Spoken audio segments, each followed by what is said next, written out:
Halo masyarakat, di video kali ini gue akan menjelaskan semua structure yang dihapus di Minecraft. Sorry banget ya coy, baru bisa upload sekarang. Hehe. In-depth house. In-depth house adalah salah satu fitur paling awal yang pernah ada di dalam Minecraft dan hanya muncul pada fase in-depth pada tahun 2010.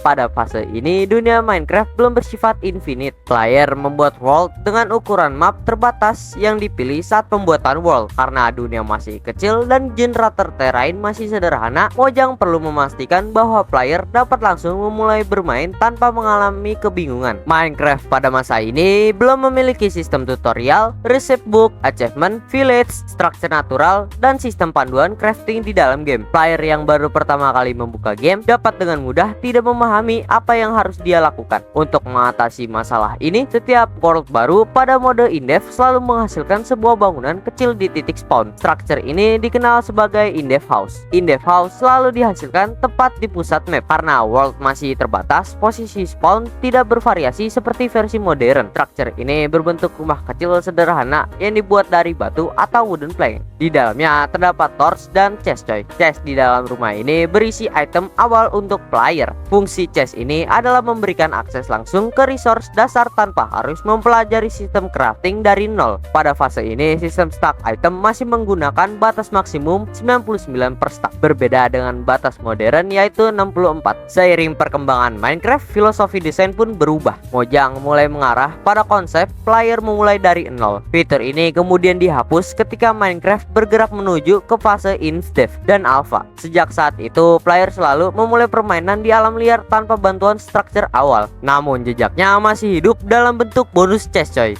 Brick Pyramid memasuki fase in-depth pada awal 2010. Fokus utama pengembangan berpindah dari world terbatas menuju dunia yang dapat dihasilkan tanpa batas. Perubahan ini menuntut eksperimen besar pada sistem procedural generation. Pada tahap inilah muncul structure yang dikenal komunitas sebagai Brick Pyramid. Brick Pyramid hanya muncul pada beberapa build in-depth tahun 2010. Structure ini tidak pernah diumumkan sebagai fitur resmi dan tidak memiliki dokumentasi gameplay di dalam game. Keberadaannya diketahui melalui arsip build lama, dokumentasi komunitas, dan rekaman gameplay versi awal. Structure ini berukuran sangat besar, terbuat dari brick block penuh, memiliki bentuk piramida solid, tidak memiliki ruangan interior, tidak memiliki loot, dan tidak memiliki fungsi gameplay coy. Brick Pyramid bukan structure survival. Ia adalah eksperimen generator structure. Pada fase ini, Mojang sedang mencoba menjawab pertanyaan penting. Bagaimana cara menambahkan structure besar ke dalam world infinite? Brick Pyramid kemungkinan digunakan untuk menguji coy. Alasannya dihapus karena Brick Pyramid tidak pernah masuk ke tahap gameplay karena tidak memiliki fungsi, tidak sesuai tema survival, dan tidak memiliki integrasi sistem loot. Setelah sistem structure generation berkembang, eksperimen ini tidak lagi diperlukan dan Brick Pyramid pun hilang.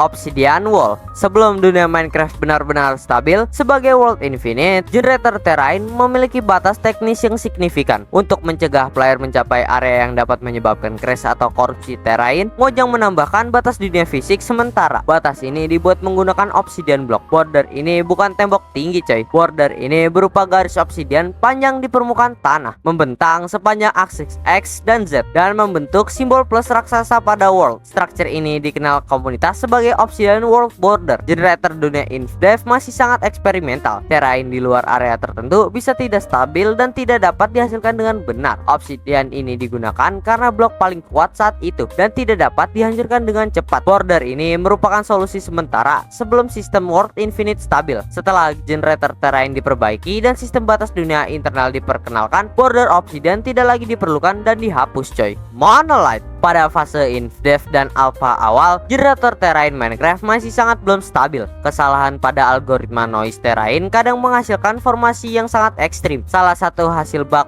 ekstrim tersebut adalah terrain pillars, sering disebut komunitas sebagai monolith. Formasi ini adalah pilar batu atau tanah yang sangat tinggi dan bentuk vertikal ekstrim coy, tidak mengikuti pola terrain normal dan terjadi secara acak. Ini bukan structure buatan Mojang, ini murni hasil bug generator. Terrain Minecraft dihasilkan dilakukan menggunakan algoritma noise matematika. Kesalahan parameter pada noise dapat menghasilkan nilai ekstrim yang menciptakan pilar sangat tinggi coy. Bug ini membantu Mojang memahami batas generator terrain. Eksperimen dan bug seperti ini akhirnya mempengaruhi pengembangan Extreme Hills, Amplified Terrain, perbaikan algoritma terrain generation. Bug ini hilang seiring penyempurnaan generator terrain. Farlands adalah fenomena terrain paling terkenal dalam sejarah Minecraft. Fenomena ini terjadi pada jarak sekitar 12.550.820 blok dari spawn pada generator lama. Masalah ini disebabkan oleh floating point precision error. Koordinat dunia Minecraft menggunakan angka desimal. Semakin jauh player berjalan, semakin besar angka koordinat yang harus dihitung. Pada titik tertentu, presisi perhitungan tidak lagi cukup akurat. Akibatnya terrain menjadi rusak dan dunia terlihat seperti korup. Farland bukan fitur gameplay. Ini adalah efek samping batas matematis engine. Pada beta 1.8,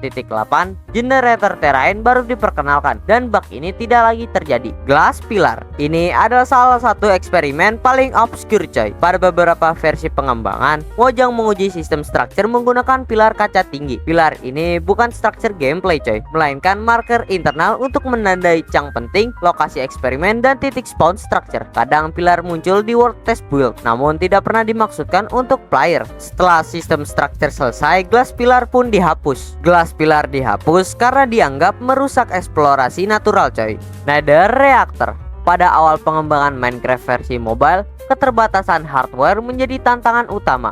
Perangkat mobile saat itu belum mampu menjalankan dimensi Nether penuh coy. Sebagai solusi sementara, Mojang memperkenalkan Nether Reactor pada Pocket Edition. Nether Reactor memungkinkan player mengakses item Nether, mob Nether, dan resource Nether tanpa harus memasuki dimensi Nether langsung coy. Cara kerjanya, player membangun structure khusus menggunakan gold block, cobblestone, dan Nether Reactor core. Saat diaktifkan, structure menghasilkan tower netherrack, spawn zombie pigment, dan loot khas Nether. Setelah perangkat mobile cukup kuat untuk menjalankan Nether penuh, fitur ini dihapus pada Pocket Edition. Nether Spear. Sebelum Nether Fortress final diperkenalkan, Mojang menguji beberapa desain structure Nether. Komunitas sering menyebut structure percobaan ini sebagai Nether Spear. Karakteristiknya adalah prototipe ini memiliki struktur lebih kecil, desain lebih sederhana, dan bentuk lebih vertikal. Structure ini merupakan bagian dari eksperimen desain Nether Fortress. Ketika Nether Fortress versi final selesai dikembangkan, prototipe ini tidak lagi digunakan dan langsung dihapus oleh Mojang dari in-game. Dan itulah semua structure Minecraft yang telah dihapus oleh Mojang di Minecraft. Jika ada yang kurang atau salah, kalian bisa koreksi coy. Dan jangan lupa bernafas.